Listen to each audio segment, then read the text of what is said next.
I've been riffing on the concept of the political deconstruction of America for quite a long time now. I even hinted at that when I was writing on the old platform. And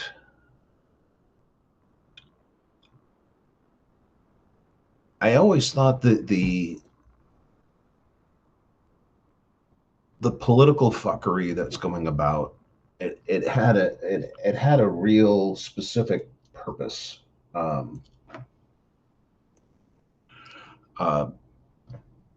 It was to shove profits in the right direction, because there's one thing that the uni party does, Democrats and Republicans, when they get into Congress, is they seem to spend a lot of time making sure the money stays out of our hands and gets into their campaign donors' hands.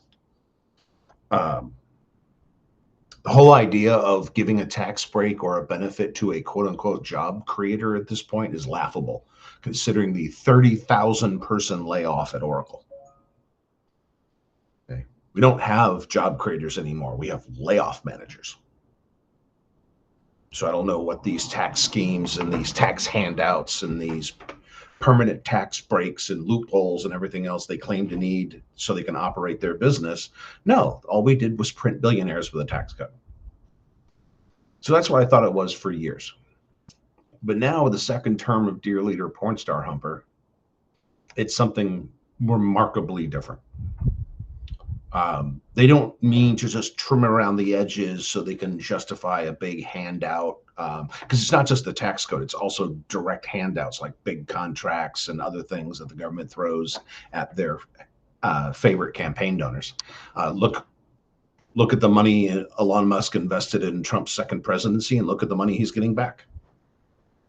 It's a quid pro quo system that nobody will call quid pro quo.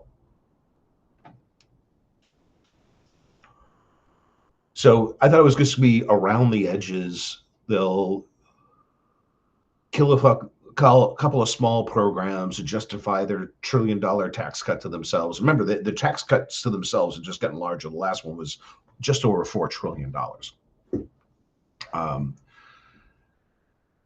But now it would seem they have found a formula that allows them to not just deconstruct the federal government and a big part of society itself. They are going to decimate government and impoverish the middle class.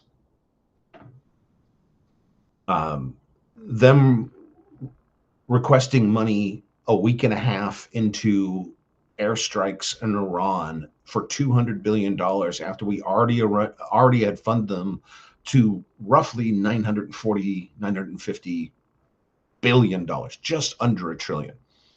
So in that almost $1 trillion budget, they don't have a week's worth of money to actually fight combat operations. So it tells me the military budget is now just a black hole. Okay, so they want to take, before this fiscal year is over, they want to take the budget from roughly 950 billion to over 1.1 trillion. And then next year, they want $400 billion more on top of that. Okay. Now, where does the decimation, the deconstruction come decimation? How does that play in? Well, you got to look at how they plan on funding the $1.5 trillion military budget. By effectively ending public science in America. And I'm not joking. The budgets are going to get near zeroed out in medical research, scientific research. They think that nothing needs to be studied, nothing needs to be tested, nothing needs to be worked on for future technologies. They literally think the win is coal and an oil war. Remember, he's dragging his feet on nukes. He loves coal. He loves oil, hates windmills, hates solar. and obviously hate science. But it's not going to just be the public science labs and the public research dollars that go out to the state universities. Because remember, a lot of the state universities get funding through grants, research grants by various federal agencies. I'm really fearful what he's going to do to the high energy physics lab system.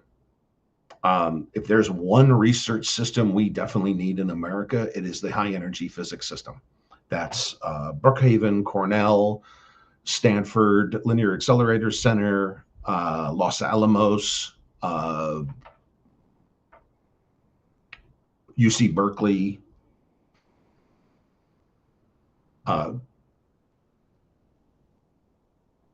Without that kind of long-term research continuing, China and other people will beat America to the punch on every discovery in the 21st century.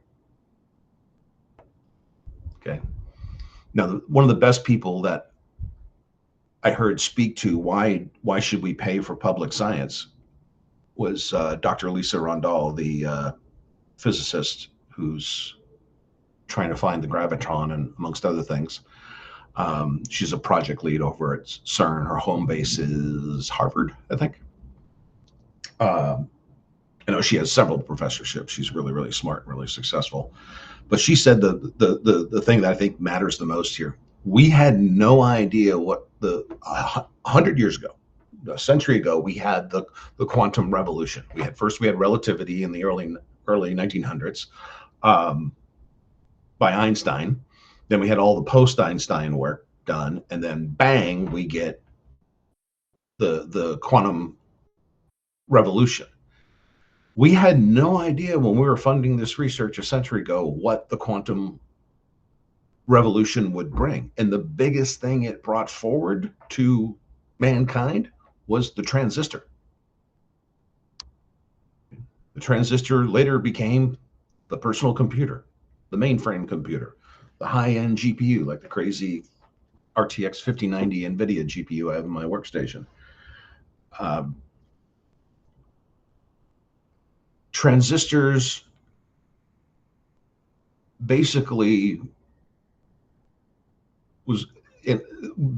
gave us the economy we have today. We could never do this in an analog steampunk world.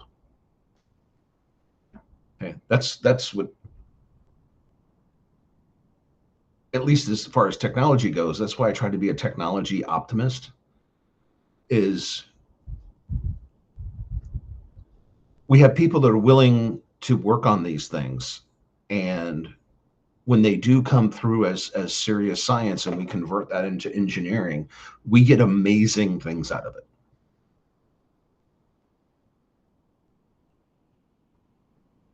Now, I think what they're trying to do here is something quite nefarious. I think they're trying to tell us that corporations, especially the ones very near to the orbit of Dear Leader, they're the ones that are going to do all the big research. No. And if you think the only research that needs to be done is trying to get LLMs to mimic actual intelligence, that LLMs is the wrong thing to get to what we really mean by artificial intelligence. We call it AI as sort of a nickname. It's not intelligence yet. And LLMs probably isn't the answer. I'm watching a lot of Dr. Fifi. She's like the godmother of AI, and she's like, no, LLMs aren't it. Steve Wolfram, the famous computer scientist and elite programmer who codes scientific software, he's saying that this isn't it. So if we're going to draw public research pretty much out of our society, and then most research dollars are spent chasing the dragon's tail, Dr.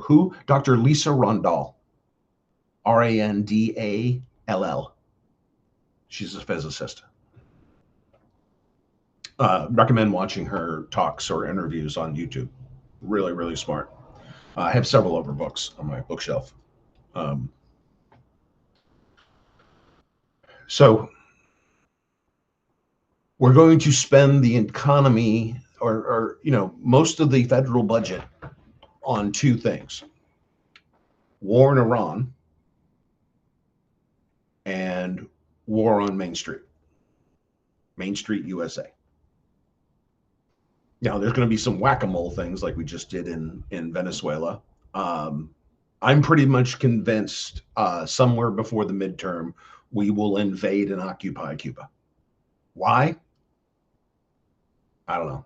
To me, it sounds like the stupidest freaking thing I've ever heard. Okay, to claim that Cuba is some sort of great societal, cultural, or military threat to the United States of America, when we have, what is their GDP compared to ours? What do they have, like 2% of our GDP? Rhode Island's got a bigger GDP than Cuba. But there's some serious threat to us? No. This is, Venezuela let the cat out of the bag. Okay. Venezuela was a Michael Bay crime action drama where we send in special forces as a robbery team. We whack a bunch of people like it's a heist movie. Okay. We kill all the witnesses. We kill as many cops and soldiers as we can. And then we steal the oil. And then we open up a second treasury in Qatar with a slush fund that's being controlled by one of dear leader Pornstar Harper's biggest campaign donors. So it is a fraud. Like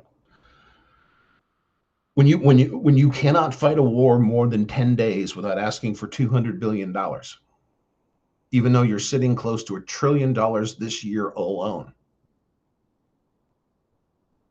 there's something horribly wrong with the way we manage our foreign affairs and foreign policy. There's something seriously wrong with the way our military is set up. Now, what if there was like a real threat? Like, okay, Iran builds a teleporter. Let's make it completely fanciful. They build a teleporter. All of a sudden, there's 2 corps of Iranian troops suddenly appear at Disneyland, and they start shooting everybody. You're telling me the military can't protect us for more than a few days without asking for hundreds of billions of dollars more? Is that what you're selling us? And the answer to being in one war is to massively increase the budget again? Because $400 billion has to be one of the largest additional tack-on appropriations. I mean, that's $400 billion is a huge amount of money.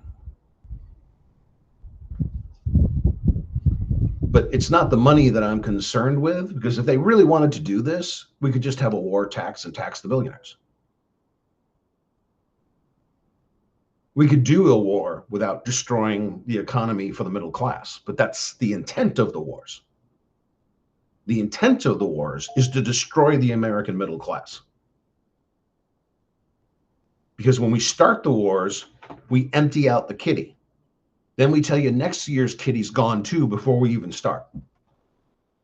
There goes your medical research. There goes your scientific research. There goes your education. There goes all your rural hospitals. There goes your bridge and dam rebuildings that have to occur. Bridges and dams are machines, people. Okay, they need to be serviced. They need to be maintained. They just can't stay up 100 years. You got to work on them. You got to maintain them. Okay, we're just not going to do that. Why? Because we're going to run from country to country to country. And I'm quoting dear leader Pornstar Humper, keep the oil.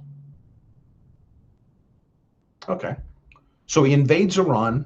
And I think this is how it basically breaks down in the criminal street gang that's now in power in Washington. This is what it breaks down to. We start a war with Iran to take full advantage of the chaos. Okay, all my campaign donors are making big money now that oil prices are skyrocketing. Defense stocks are going up. Somebody very close to the administration is making millions of dollars, making bets on prediction markets with hyper accurate information about when shit starts. Okay, like I'm pretty sure Uday and Kusei Trump, Don Jr. and Eric, are making bets this weekend on when we start carpet bombing Tehran. Okay, because something's up with the war plan that they're trying to create post facto. They didn't have a plan going in. That's obvious.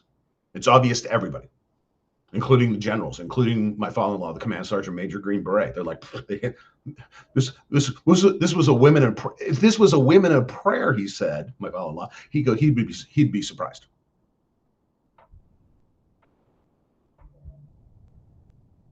So they're going to start a war, and they're going to threaten, escalate, threaten, escalate until Iran decides to do something on U.S. soil.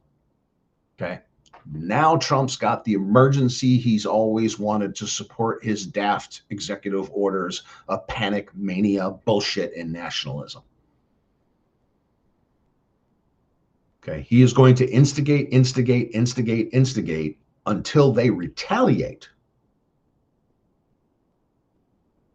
Because if they just attack a U.S. ship, nobody really cares. Especially the federal courts don't care. Okay, that doesn't justify any domestic executive order. Okay. But you get, and it wouldn't take much. You get a squad level team with the right combinations of weapons and terror tactics. You could have a 9/11 type tizzy with 10 people, and the financing to pull it off would be a couple of $1 million. Even if they imported drones and whatever, what you talk about, $2-3 million max to pull something like that off and do serious damage, like fly drones into airplanes sitting on U.S. bases on homeland soil. Send drones into the petrochemical cities down around Houston, Texas. Okay. Walk into a Piggly Wiggly with an AK. Walk into a baseball game or a basketball game in Kansas. You won't need a brigade. You won't need air power. You will not need anything. You just need a few shock troops on the ground, and Trump gets what he wants. Because the courts have probably told him, what, 50 times? You keep claiming there's an emergency, but the emergency really doesn't exist, does it? Now, if there was a real emergency, we would deal with that emergency and see if this was apropos for the emergency. But many of the judges didn't even get that far in federal court. They were just like, you made it up. Okay? They're not eating the cats and the dogs. Okay? Crime has not spiked to new record high levels. No. But if he can challenge and, poke the bear enough, this is the stupidity of this is seeing a hornet's nest hanging off a tree limb and you just walking up and keep slapping it with your hand and then wondering why you got stung.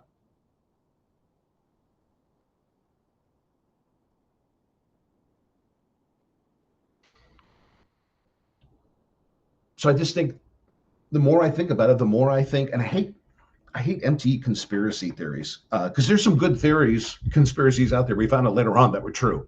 MK Ultra, we thought that was bullshit. No, they really did that shit. Oh, Operation Gladio in Italy in the 50s. Oh, that was a shit show. If Iran, Hope says, if Iran doesn't attack, this regime will likely attempt a false flag attack. I cannot rule that out. I think it's a low order probability. It's in the first quintile, but I can't rule it out. And it worries me. Because the thing is, when you start a criminal conspiracy like that, like a red flag operation, it takes a lot of people to be involved. And if one iota of it leaks or one player gets caught, look how Watergate came down. Watergate all came tumbling down because they wanted to bug a phone. Okay, and they used a bunch of Cuban dickheads and plumber from the CIA to try to pull it off. They all got caught. Okay. And a lot of Americans still to this day, even though there's plenty of movies and books and documentaries on Watergate, they still think Watergate in whole was the burglary. No, the burglary is how we found out about Watergate. Watergate burglary at the Watergate Hotel was one of many burglaries they had done. Many wiretappings. They were searching postal mail without a warrant thousands of times a month. You know, the scene in the All the President's Men with Dustin Hoffman and Robert Redford, the garage scene with Robert Redford and Hal Holbrook, when Hal Holbrook, playing Deep Throat, finally says, "Get your pen out." He goes, "I got to tell you what they've been doing. They've had people followed.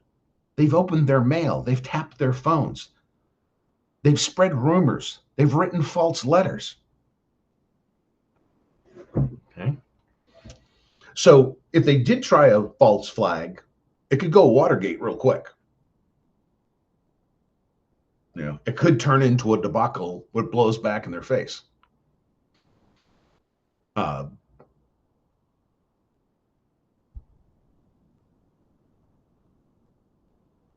The $1.5 trillion is really concerning, again, not because of the empirical amount. It's a big number, I know, but it's not the amount that's bugging the hell out of me this weekend. It's apparently we have been, even though we've been watching the Ukraine war for years now, and people predicted a drone and missile type advancement in the next set of warfare, the next cycle of warfare, because all warfare is keep up with the Joneses. I mean, look at World War I. One side throws gas, the other one throws gas. The other one puts a flamethrower on a tank, the other side gets a flamethrower on a tank. But when they put up this budget that will literally destroy public science, will vacate most medical research in this country, and we will be, as far as the scientific community goes, we will be a third world country. Why will we be scientifically and medically a third world country? Because we're going to spend money, almost another $500 billion, well, if you include the supplemental bill, over $500 billion more, building the same things we have. The same things that do not address the drone threats. Oh, and we'll continue to build aircraft that are so expensive it's ridiculous, like the F-35s, that claim they're undefeatable, yet watch them get hit in combat. Meanwhile, is our enemies making an F-35 where the program costs $1.5 trillion and about $250 billion a year just in maintenance? No, they're not. They're making $50,000 drones. Okay, they're not making $500 million planes, or whatever the fucking F-35 cost. Okay, they're making $50,000 drones. They're making $250,000 missiles and self-guided torpedoes. Where do they all learn this? Ukraine. But it seems we're going to be building more aircraft carriers, battleships. You know what a battleship and a drone and missile conflict is? A fucking target. Okay.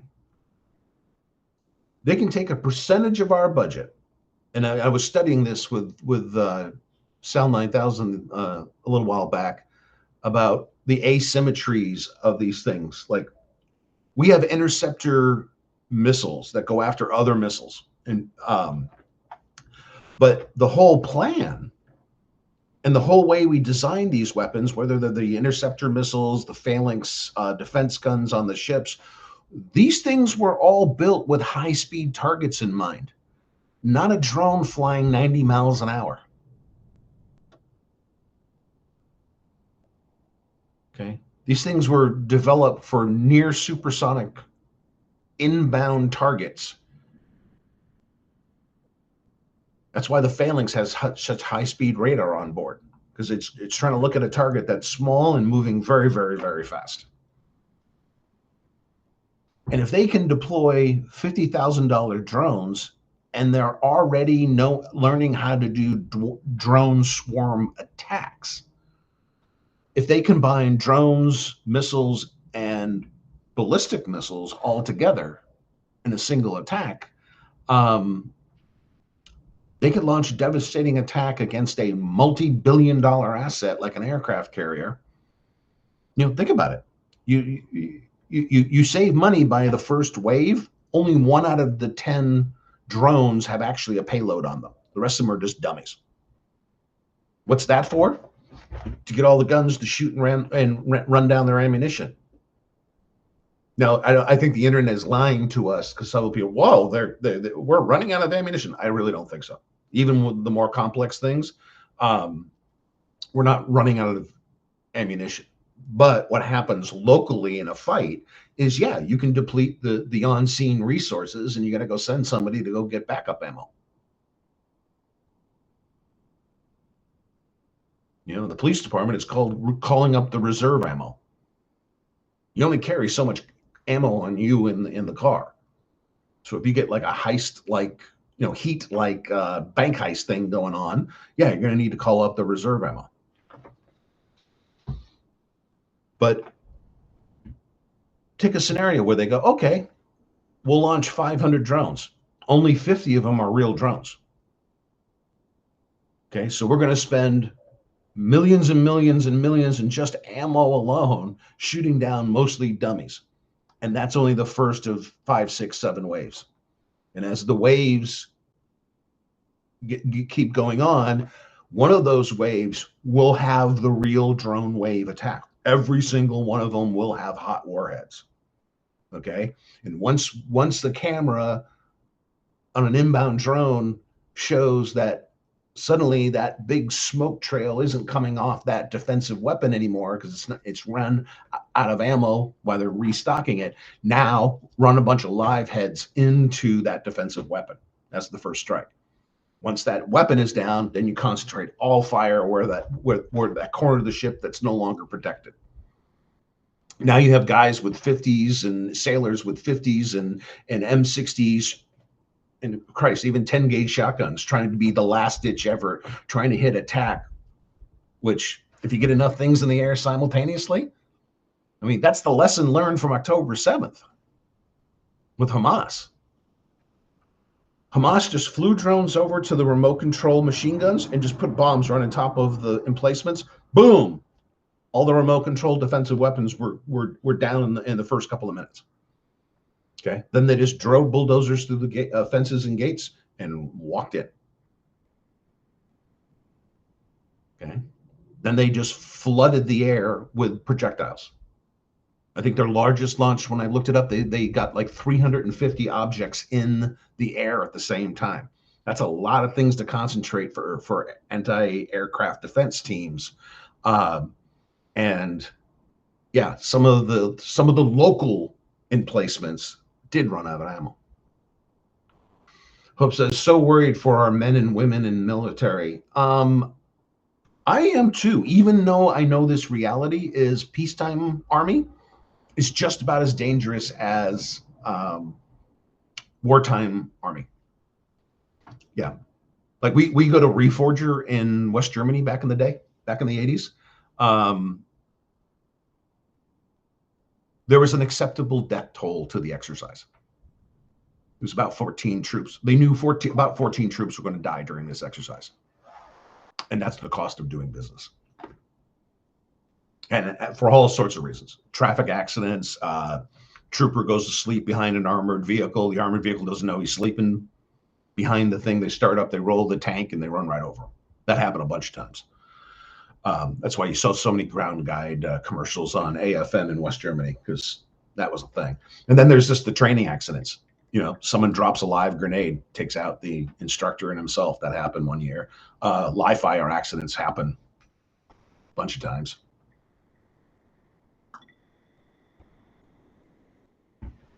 But I am too worried because this could really get out of control very quickly. That's one reason I'm concerned about service members right now.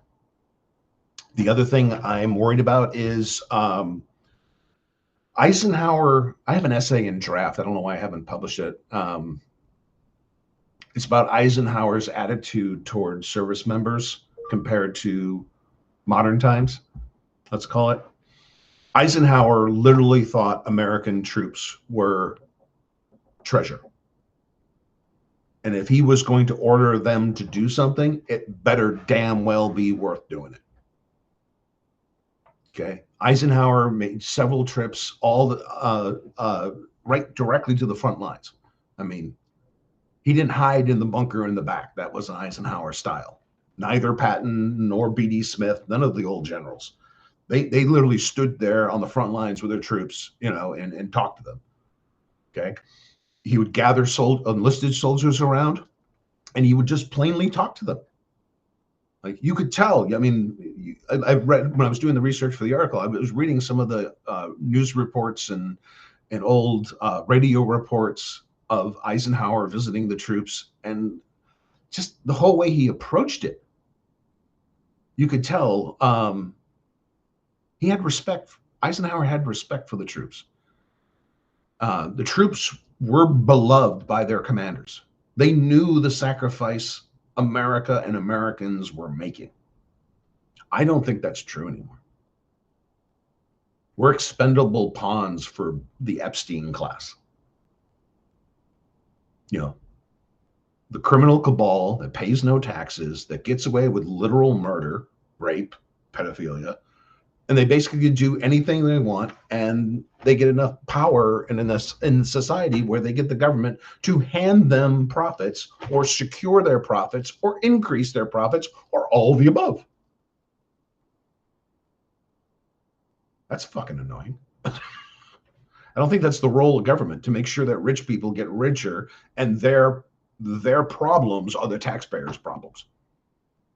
I think that's total horseshit. Like, if we had to bail out the banks because like everybody's pension was going to go away, a little pension meltdown, which has happened in other countries in history, then okay, maybe bail out the pensions, but we prosecute every banker that was involved. There's only 2 countries got the bank crisis right in 2007 and 2009. It was Vietnam and Iceland. Iceland threw a bunch of them in jail for 7 years. And Vietnam lined them against the wall and shot them. For me, either way works. Okay, they stole trillions of dollars, like double-digit trillions of dollars. Barney Franks and Rand Paul both said the same number back in the day. That this cost us $12 trillion. $12 trillion.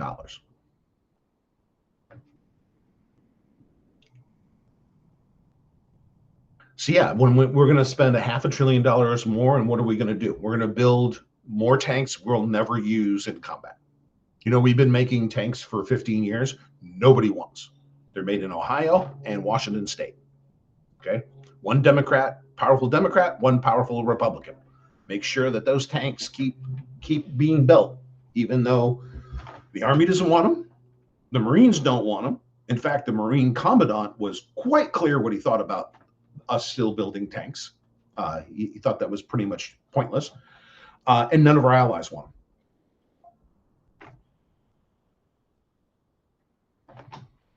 And the thing is, we have thousands of tanks parked in Grafenwehr, Germany, Baumholder, Germany, Fort Irwin, California, some at Fort Hood, Texas, a bunch in one of the countries. I don't know if is it UAE or Qatar.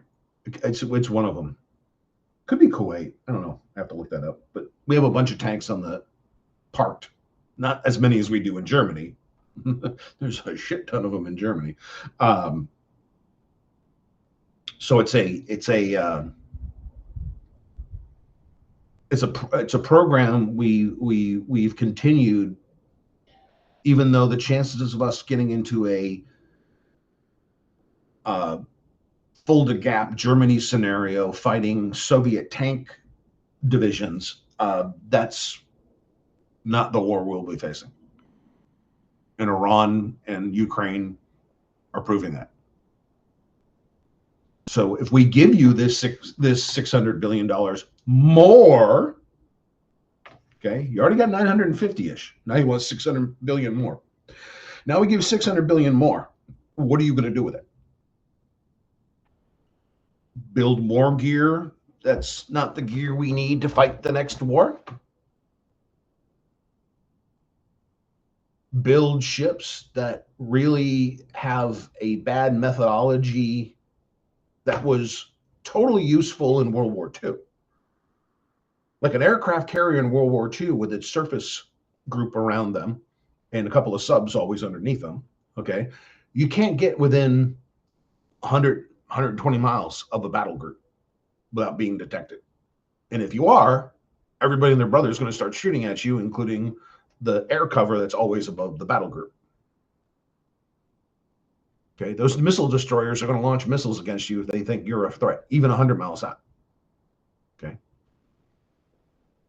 Now, it's one thing if it's World War II and a scout plane picks up a bunch of Japanese Zeros inbound and you got time to launch off the deck and your escort ships are getting their anti-aircraft ready. That's one scenario.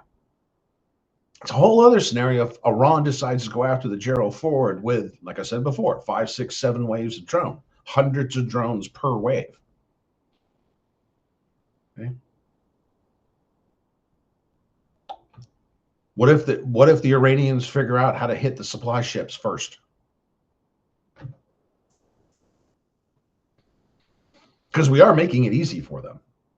I mean, we left planes parked in nice formations at Prince Sultan Air Base, and they just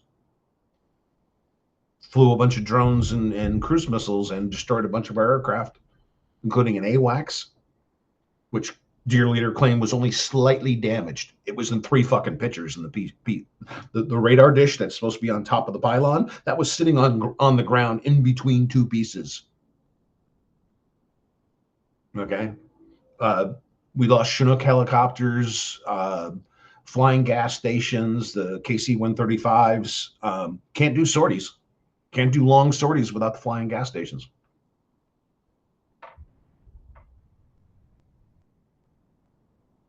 So when we give you this money, what does the money go to? And is it worth canceling all of our public science, all our medical research, most of our education funding? And I guarantee you they'll cut from anything, including local law enforcement, local public safety, police and fire. Police, fire, search and rescue, disaster response. Because they don't give a shit about disasters anymore. That's another thing that's been taken off the billionaires' ledger sheet and put on the family dining room table for the working American family to deal with. Oh, you have a flood, you have a fire, you have a tornado? Fuck you. You're not a good enough American. We're not sending any help. And that includes to Sarah Huckabee State, Arkansas. They had major storms. I'm like, man, somebody should send somebody there to help them. They just got waylaid with tornadoes and thunderstorms and hail and a whole bunch of other shit. And I was like, man, those people probably need a lot of help. We should get there. Okay. Trump flat out told Huckabee to go fuck herself. Huckabee used to work for him. Mike, her dad, is best buds and the mouthpiece for the holy roller dominionist horseshit group of evangelicals that are out there in politics and society. Okay. The Huckabees, both of the Huckabees, is straight up Dear Leader's ass. He still told Sarah Huckabee to go fuck herself. You ain't getting a dime. We're not sending a single truck. We're not spending a single dollar. Go fuck yourselves. Which is bad because the military is the logistic king of the world. Okay. That's why everybody busted a move during the storms and floodings when I was there in West Germany. Yeah, NATO, all the NATO troops responded because who else has got trucks that can drive through flooded areas pretty easily? How many civilians know how to put up a Bailey bridge? Not many. Hell, I was in the Army. I don't know how to do that. That's the engineers. I have no idea how to do that. I've seen it in movies. I have no idea how to put together a Bailey bridge. I'm sure it's a lot more complicated than a reactor set or a bunch of Legos. And there are our air assets. We had so many helicopters of so many different types in Europe, and the air assets become gold. Look at Katrina. The biggest asset for rescue in Katrina were those Coast Guard Sikorsky helicopters. Okay. So when you don't send the right people there, and I'm not a big fan of FEMA to begin with. I don't think FEMA ever needed to be created. All it did was divert money away from local law enforcement, the county sheriffs, and the National Guards. Because who's supposed to be doing the response? The National Guard, not FEMA. Okay. National Guard is supposed to come in and help us at the local police level and local fire level. And back in my day, we had military firemen. They weren't civilian contractors like they are now. So the National Guard had every asset you could possibly need to support a local community in distress. Instead, we created FEMA. My mother-in-law used to work for the Small Business Administration. She said FEMA was the biggest obstacle ever created in federal government. She was the disaster response leader for the Small Business Administration. She went all over the country, out to Guam and the Marshall Islands when they had problems. She was all over the place. And she says the biggest hassle is waiting for FEMA to get there, make their declarations, file their paperwork, because usually most of the other agencies beat FEMA there.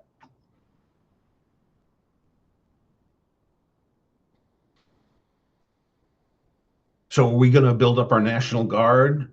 We're going to get rid of FEMA and do the right thing with this $1.5 trillion of military budget? Probably not. Probably not. And there's something else going on too. I'm sure everybody heard that General George got fired, the Army Chief of Staff, which doesn't make any fucking sense.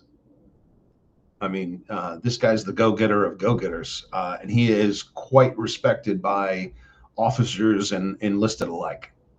From my reading, he is a respected leader in the Army. He just got shit canned, but that's not the real story. The real story is a bunch of generals got shit canned, and one of them doesn't make any sense to me, unless you start thinking about Hegseth. Then it starts making sense. They fired the chief of the chaplain corps. What the hell? When I was in, the chaplains were super, super cool. They're all like Father Mulcahy from MASH. They were all super groovy. A job of a chaplain isn't like a preacher in civilian life. They are counselors. You can call it shepherding if you want, use the religious term, but they are counselors to all troops. Okay. All faiths, non-faith, atheists like me. Father Donahue married my wife and I at the church at Arlington Cemetery at Fort Myer. Okay. He's Catholic, Irish Catholic priest. He knew I was an atheist and my wife was a Protestant. His job wasn't to dissect our personal beliefs. His job was to shepherd the community and be there for us when we needed him. And Father Donahue was a super cool guy. And that's one thing. We don't call the officers who are padres in the Army. We don't call them by their rank. We just call them Father, just like we do in civilian life. Hey, Father Bob, what's up, buddy? But what worries me about dismissing the head of the chaplains is Hegseth has another idea for religion in the military and the chaplains in the military. And since Hegseth kicked out the Catholics and held a Protestant-only service for Easter, literally banned the Catholics from attending. This is like trouble shit in Northern Ireland, okay? That's the messaging you need to pay attention to when it comes to him firing the officers. It's not just he's firing important officers that are well respected. He is disassembling traditional things in the army and replacing that with his whack job version of white Christian nationalism. Okay. The army chaplains, a corps I completely respect, even as an atheist. Okay. They're family counselors, they're marriage counselors in the army, sometimes therapists. And a padre is always somebody you can talk to. A good padre always is somebody you can talk to. Like the one of the padres who did turn into an evangelical little dickhead, he got fired a few years back. Okay, why? Because he became a sectarian warrior that was being disrespectful to any other sect or religion, and his only acceptable religion and sect was far-right evangelicalism, which includes all the horse shit we all hate.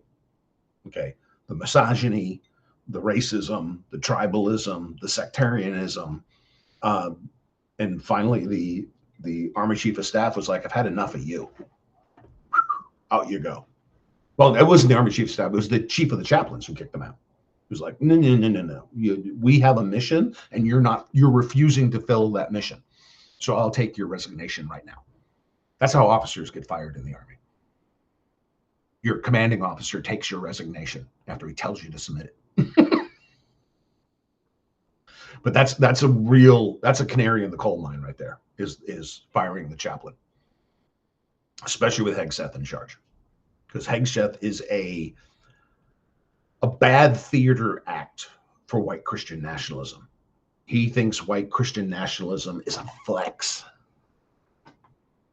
Okay. And don't believe any of these fucking Goomba men who believe in this shit. Because now they're doing every podcast left, right, and center, especially anything leaning more conservative to beyond conservative, nationalist, or just insane far right winger. Women shouldn't be in the military. Women shouldn't vote. Women shouldn't have jobs. We need to repeal the Credit Act. They don't need credit cards and the ability to sign a mortgage anymore. No wonder my daughter's so fucking pissed. My daughter is capital L liberal, and she's pissed about a lot of things. And yeah, I can see why. Like, this is one of my biggest fears. Like, one of my hockey buds, we play on the same amateur hockey team, was called the Usual Suspects. I named the team. She played defense on our team, and we're just hanging out, having beers, summer day at the pool. We're going to order some Chinese food later. And we're just floating around the pool, sipping beers. And she's like, my mom had to grow up in the days where a woman couldn't go sign for her own bank account, credit card, or mortgage. She goes, I am so scared that's coming back. And it's a legit fear, especially with assholes like Hegseth around, especially like these tight ass preachers, who, by the way, I think most of these guys are closeted gay men. They're angry, closeted gay men because they can't go out and get dick. So they're going to take it out on everybody else. They don't want to disappoint their parents, whatever the fuck that's supposed to mean. If you're gay, you're gay. And this whole thing, they're recruiting our children. No, if little Jimmy is gay, Jimmy was not recruited. He just likes dick. Okay? Being gay means you're gay. That's it. And that's the whole final thing. Okay, you're gay. That's it. Well, okay. But I really do think a lot of the loudest mouth guys out there and some of the biggest misogynists are actually gay men.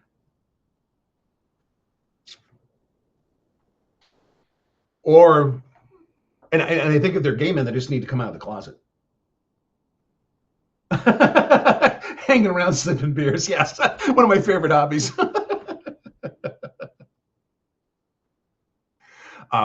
The thing is, without kink shaming for a second. I don't do kink shaming. What do you do with your little bits is your business in the bedroom. I actually believe in privacy and personal decisions, unlike the white Christian nationalists.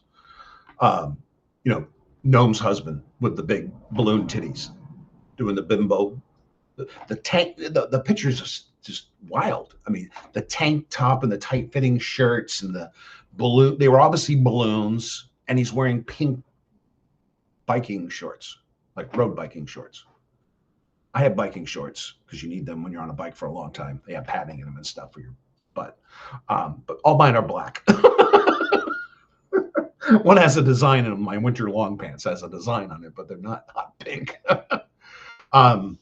It kind of indicates, again, without shaming anybody, it kind of indicates there's a repressed underlying culture in the far right sphere, because this keeps happening over and over and over.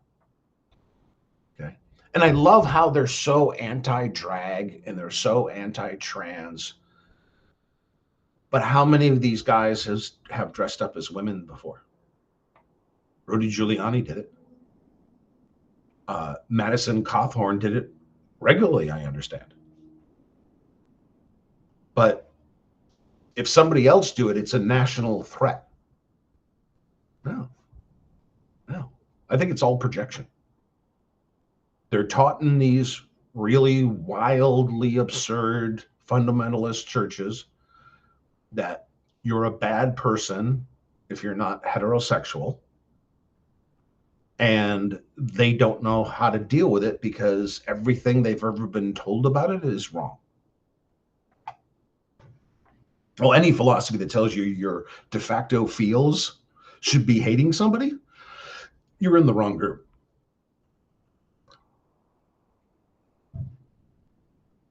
Like booking people, booking transvestites, cross-dressers, transgenders, whatever. You know, we were very polite about it. We're like, hey, dude, we're dude or dudette. We don't care how you identify. But for custodial purposes, we need to know whether or not you have a penis. Because if you do, you're not going in the tank. Okay? If you do or you don't, dress like that, you're not going in the drunk tank, because that's just going to start a fight on a Friday night, and we don't need that. We have enough problems on our hands. It's a busy night. Okay, so we're going to put you on the side cells, which is neither male or female. It's an isolation cell. And we're going to put you over here away from everybody else so nothing happens. We're definitely not going to put you in the woman's tank. So, because then we'd have to watch you. Okay, because legally we have to separate the biological sexes. Okay, not our choice. Okay, but it wasn't like we're making a judgment about the person. The only judgment I made is, you know, like the one guy that gave us a whole rancorous speech about why he doesn't have to tell us who he really is. I'm like, dude, we're not judging here. Okay, we're following custodial rules. That's it. Okay, so we just toss you in the drunk tank and someone beats the living hell out of you. Guess who you're going to sue tomorrow morning?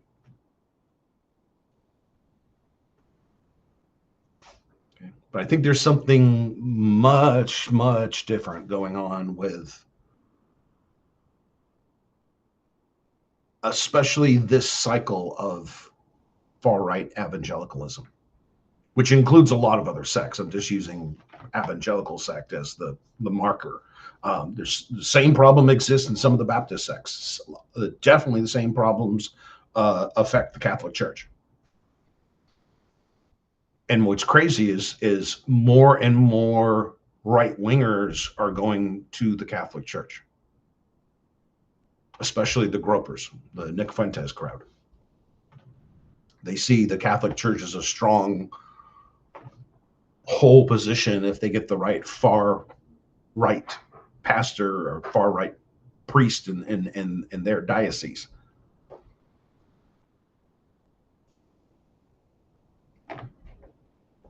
And none of the far-right stuff is current doctrine of the Vatican. The last pope didn't like it. This pope, Pope Leo, doesn't like it. They both fired people that were too far right-wing and did not actually teach what the Vatican says is the word of Jesus. I think the best thing that Pope Leo has ordered is he fired a bunch of cardinals and bishops. He sacked the youth coordinator for being an idiot and installed somebody with actual experience in college education and dealing with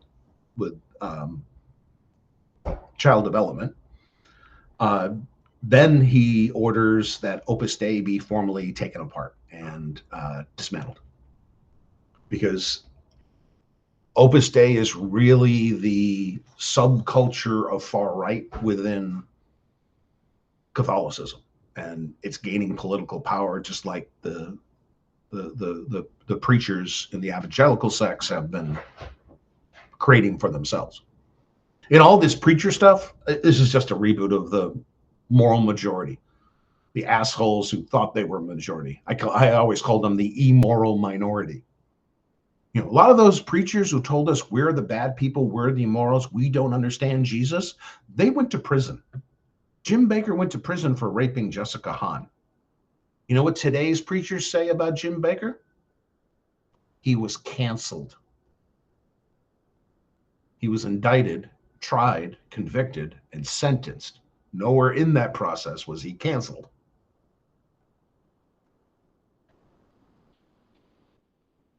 So, yeah, I think this is one of the more harder core parts of the Project 2025 Deconstruction of America. And all of this is trying to concentrate power into a few hands of politically minded preachers and corrupt billionaires. And together they make the Epstein class. Do we really want to give the Epstein class $600 billion more to probably spend the money on things we don't need that won't win a war?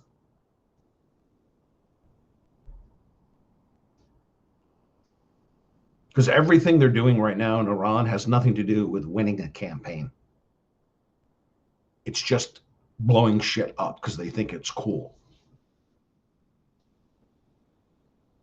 And if they are going to use the $600 billion to go country to country to level the civilian infrastructure, to punish the civilian populace for not bowing down and giving their oil or giving their metals or their rare earths or whatever to dear leader and his street gang, then the Department of Defense, it's still the Department of Defense, by the way. I mean, I'm seeing retired officers getting really pissed at the whole Department of War shit. Okay, one, by statute, it's the Department of Defense. It's not the Department of War. Okay, until you change that statute, the name isn't changed. This is just more of the stupid alpha bro, white Christian nationalist alpha bro flex. Lethality, bro. Well, your lethality, bro, ain't solving any fucking problems, is it? And you're literally going to deconstruct everything in America. Deconstruct middle-class American life in America, so you can run around Washington and scream, lethality, bro! Is that what you screamed when you were assaulting the woman at the Hilton Hotel in Monterey, California? Asshole. And I hate these men. Because Pete Hegseth, I found out the other day, he's another baby mama fucking Pez dispenser asshole like Elon Musk and Donald Trump. That's a thing with these guys. They all have multiple baby mamas. They all have multiple kids from multiple women. But you're the shameless heathen. Divorce is a fucking sin in a lot of these Christian sects. But you not only can you get divorced, but you can fucking impregnate multiple women without even getting married in Elon Musk's case. One of his baby mamas said the baby mamas should unionize. I think they should. I really do. That's not a joke. They should unionize and go after him for the cost of raising those children. Because he will only give money to the women he's knocked up if they toe his line. As soon as they say anything that isn't pro Elon, his horse shit, his government welfare, his concocted bullshit about his projects. I invented the tunnel. No, that was invented in 1865 in England. Shut the fuck up. Now he's literally polluting low Earth orbit with satellites that don't last. Yeah, this all goes well. We're now going to the moon because this fantasy of going to Mars has been proven to be bullshit. So now he's created a new set of fucking lies about the moon and a moon colony. I'm not even impressed with this Artemis 2 launch. It's Apollo 8 that is going to go a few more clicks. Ooh, why? So we can give more welfare to Jeff Bezos and Elon Musk as we deconstruct NASA. Everything they're fucking doing is about deconstructing America and deconstructing the American middle class life. You give them this $1.5 trillion, you give them the $200 billion this year, and you give them the $1.5 trillion next year. Kiss anything that you think is part of the infrastructure of America, just kiss it gone. It's not going to be here anymore.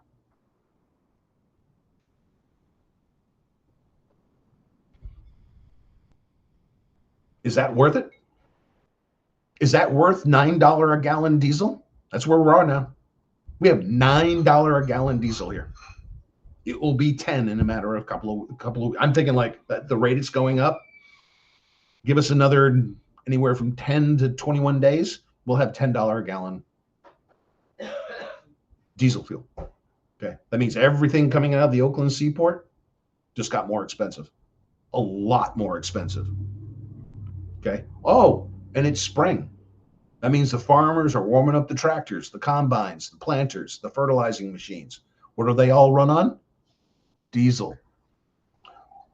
Cheapest gas and diesel in the country is Oklahoma. They make a lot of it themselves locally. They drill it. Everything happens right there. So it's just a market force. It's on average cheaper than most places. They're seeing $4 a gallon gas now.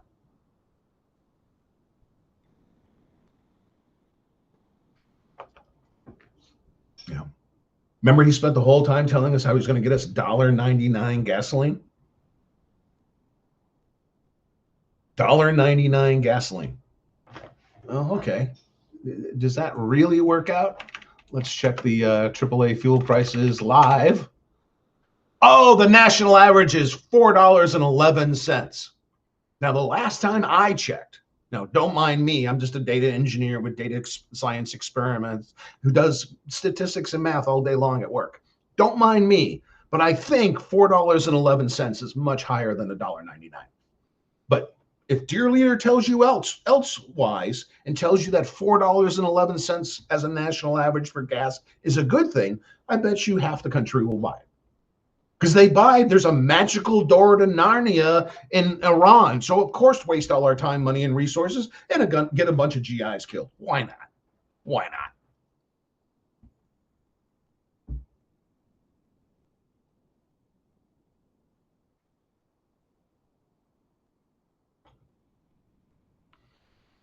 But just understand that this was the plan the whole time. They're not deviating one sentence from Project 2025, no matter what the polls say, no matter what even some Republicans are. Did you see what Marjorie Taylor Greene said this past week? And I'm quoting, he has gone insane. There it is. Boom, there it is. Boom, there it is. He's literally going to play whack-a-mole across the globe, ask for endless military budget. And how is he going to pay for it? A tax break for him, his buddies that are raping and robbing the entire country. And then he's going to dismantle everything the federal government does for an average working American.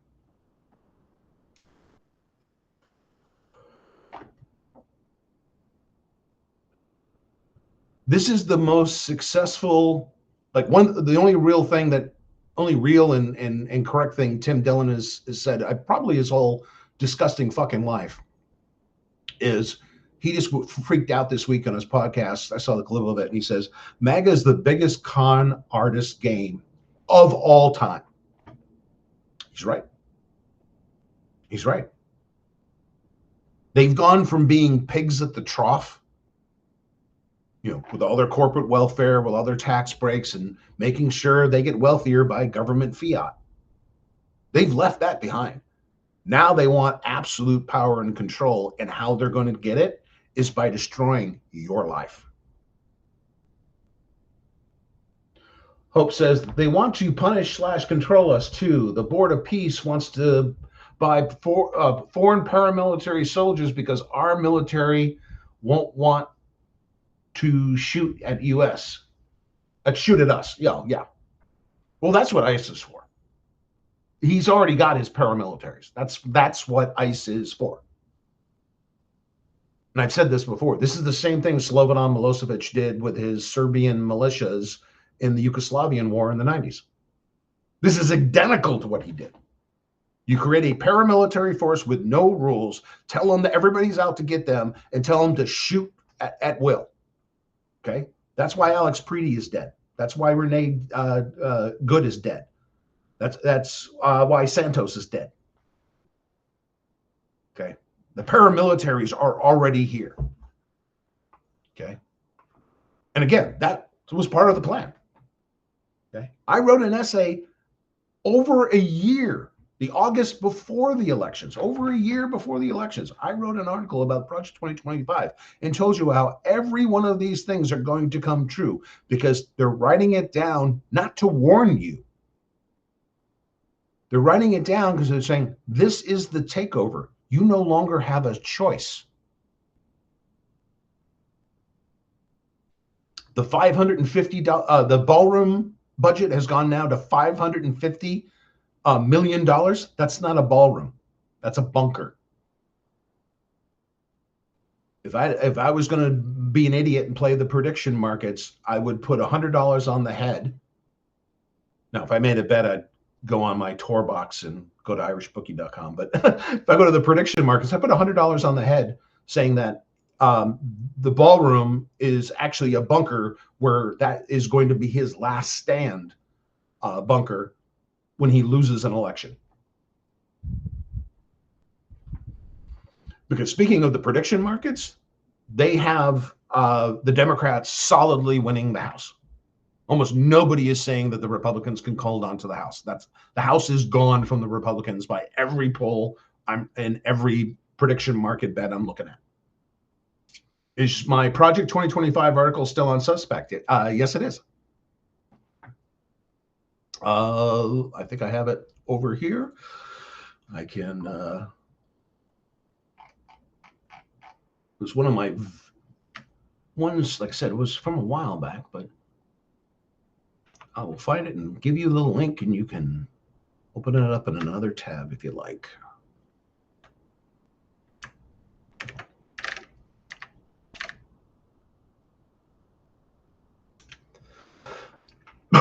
There's actually a couple. I'll give you the first.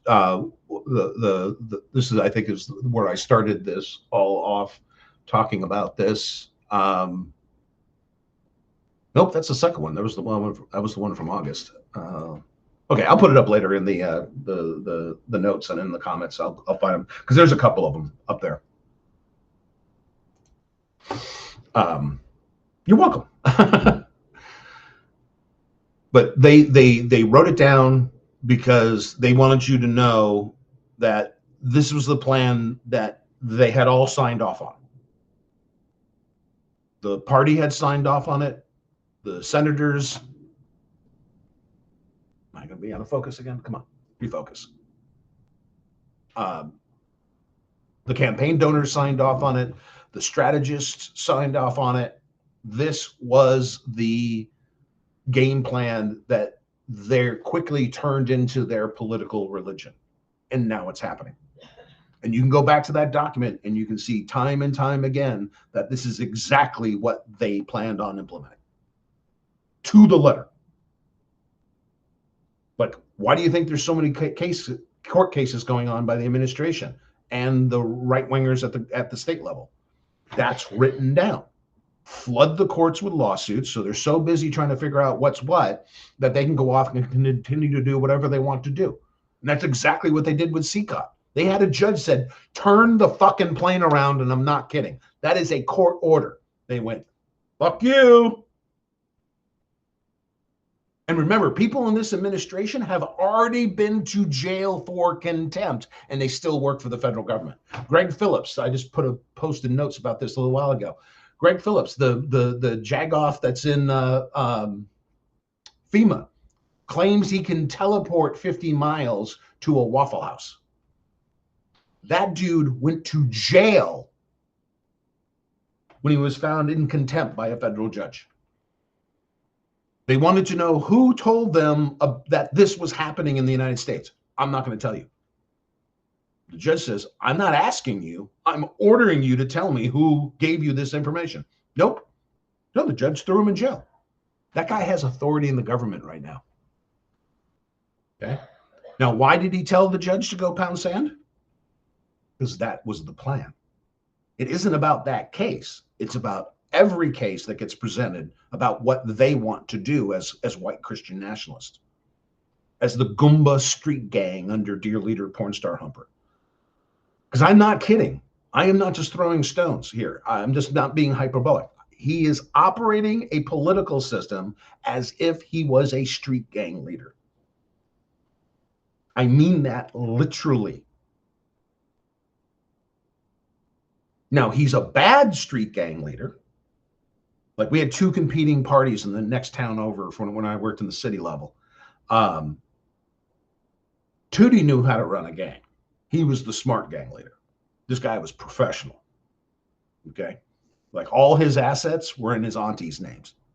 We could never go after his assets. He learned about that early. Okay. Then you had the Sanford brothers on the other side. They were the rock'em sock'em robot morons on the streets. And they kept getting their asses handed to them by other players and the cops. So yeah, I see real world parallels between the street gangs I dealt with, either working undercover for the Army or working city patrol. I see real life parallels. This is really happening. A criminal organization that operates like a street gang is literally trying to hijack America, fleece it for everything it's got, and then turn the federal apparatus against America itself. Because what do you think happens after these countries surrendered him? You think he's going to stop? No dictator has ever stopped. Okay? Until they were like Idi Amin. I wrote that essay too, Idi Amin. What are you going to do when he goes all Idi Amin? Okay, the only thing he hasn't done that Idi Amin did. Well, there's two things Trump hasn't done. Trump hasn't asked or hasn't demanded that a boxing match between himself and Queen Elizabeth. Idi Amin did that multiple times. And Trump not yet has not shown up to the lectern in a sky blue military jacket hat with a bunch of medals he's awarded to himself. Because remember, he keeps saying, I'm going to give myself the Medal of Honor. He's not kidding. He's not kidding. And if he does that and Congress lets him do that, it erases the meaning to every other Medal of Honor that was ever delivered. And that pisses me off. Like, my father-in-law tells me about his peer in the Green Berets who got the MOH. I hold stories like that in reverence.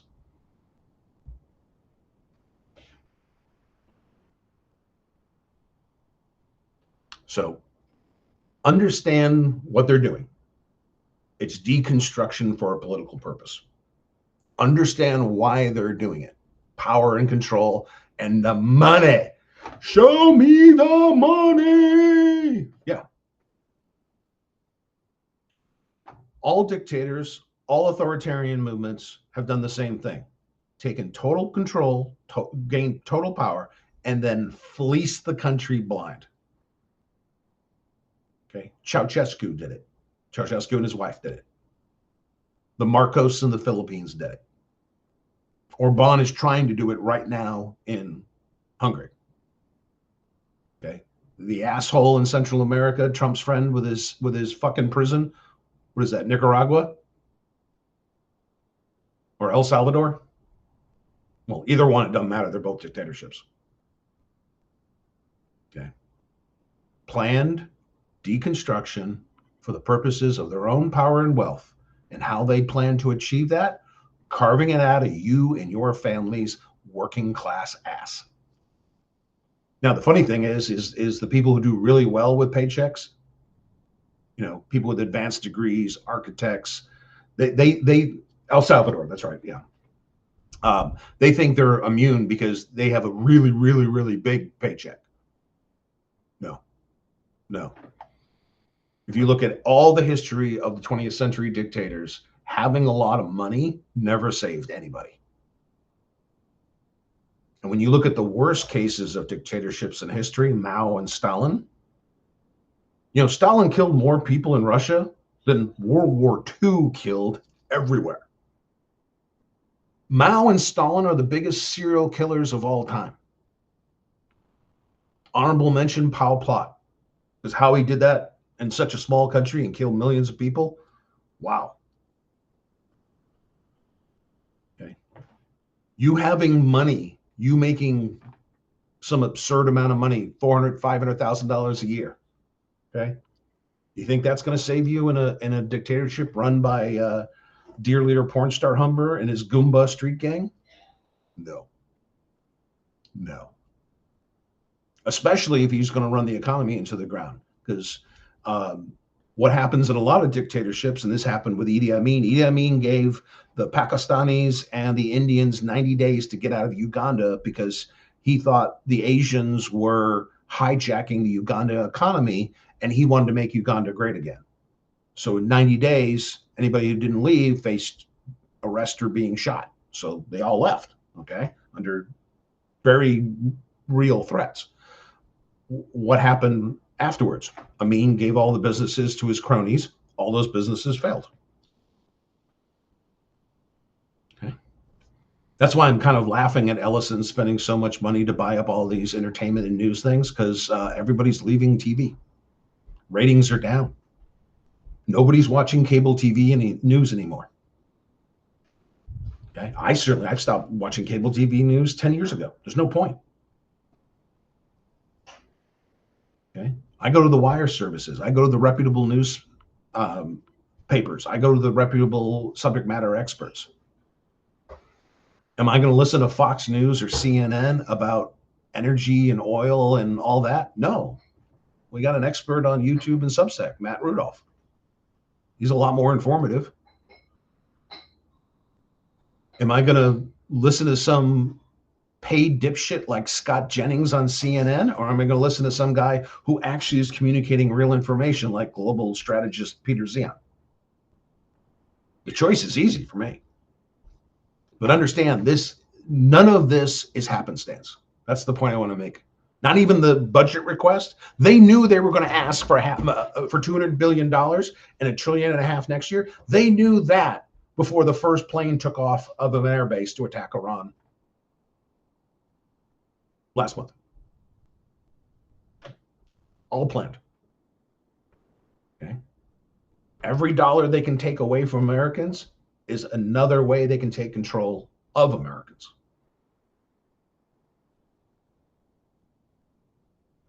Now, some of them don't really believe it. They're just out for the money. They're just con artists. They're just thieves. The problem is, like 80% of these clowns actually have drunk the great flavor aid. They believe this shit through and through. Okay. Again, this is why the midterms are so important. If we don't get the midterms to change the country's direction, we're toast. We're just toast. I can't put it anywhere else. You let Trump have 4 years of unfettered destruction against the economy, our world reputation, our infrastructure, our education, our science. We will not win the 21st century. We will lose the 21st century. Not just to China and Russia, but to practically the rest of the earth. Okay.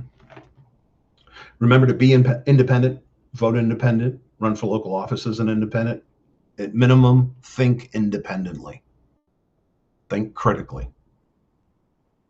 Okay? Because once you do map this stuff out, you realize what we're up against. And the bigger reason is they're telling you the lie. They just want power, control, and money, and they want you at the back of the bus.